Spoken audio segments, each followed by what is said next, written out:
देखिए, uniform civil code जो कि उत्तराखंड की सरकार द्वारा लागू किए जाने की बात की जा रही है और हमने प्रेस वार्ता इस विषय पर करी क्योंकि भारतीय संविधान में एक लैंडमार्क जजमेंट हुआ था वर्ष 1973 में केशवानंद भारतीवाद, जिसमें एक मूल ढांचे का सिद्धांत दिया गया था और यूनिफॉर्म सिविल कोड मूल ढांचे के सिद्धांत का उल्लंघन करता है और हमने उन विषयों पर सरकार को ज्ञापन सौंपा। यहाँ पर मैं निश्चित तौर पर कुछ धाराओं का जिक्र करना चाहूँगा। धारा और 15 और 17 सिविल मामलों को क्रिमिनलाइज करने की कोशिश करती है। वहीं अगर मैं धारा 378 से 389 तक की बात करूं तो लिव इन रिलेशनशिप जो कि नितांत ही निजी मामला है, उस निजी मामले को धारा 380 को पढ़ें, आप 385 और 387 को पढ़ें, इसे दंडनीय बनाना, इस प्रकार के अधिकार देना कि लिव इन रिलेशनशिप में रहने वाले कपल्स को पुलिस जो है क्वेश्चन पूछ सकेगी, उनकी जो पंजिकाएं हैं, रजिस्टर है, उसको पब्लिक वॉच कर सकेगी, लोगों की निजता का खुला उल्लंघन है। और मैं एक बात और स्पष्ट करना चाहता हूँ कि जिला अधिकारी के माध्यम से मुख्यमंत्री जी और प्रधानमंत्री जी को हमने कहीं ना कहीं इसका ज्ञापन दे दिया है और मुझे उम्मीद है कि सरकार इस पर संज्ञान लेगी।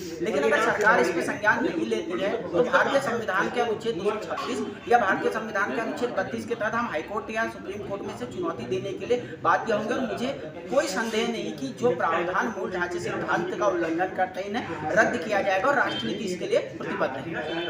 सरकार कहती है ना कि लिव इन रिलेशन में कई बार नाम बदल के दूसरे धर्म के अन्य धर्म के लोगों से छुड़ावा करते हैं, वो कहीं कई धर्म में ये अपराध सरकार का ये भी पॉइंट ऑफ। बिल्कुल, सरकार का देखिए, हमने यूनिफॉर्म सिविल कोड का कहीं विरोध नहीं किया और जहाँ तक अगर धर्म बदल करके शादी करने का मामला है, मैं आपको हिंदू एक्ट का प्रोविजन दिलाता हूँ। अगर धोखा दे करके शादी की जाती है तो शादी को नल एंड वॉइड डिक्लेयर किया जाता है। आप धर्मांतरण कानून एक लाए हैं, उसमें प्रावधान डाल दीजिए कि फ्रॉड के तरीके से चीज़ें अगर शादी की जाएगी या धोखा दिया जाएगा उसको सजा का अलग प्रावधान कर दीजिए। इसके लिए इतना बड़ा यूसीसी लाने की जरूरत नहीं, एक क्लॉज एक सेक्शन जोड़ के काम हो सकता है। आप कोर्ट का रुख करेंगे निश्चित तौर पर अगर सरकार,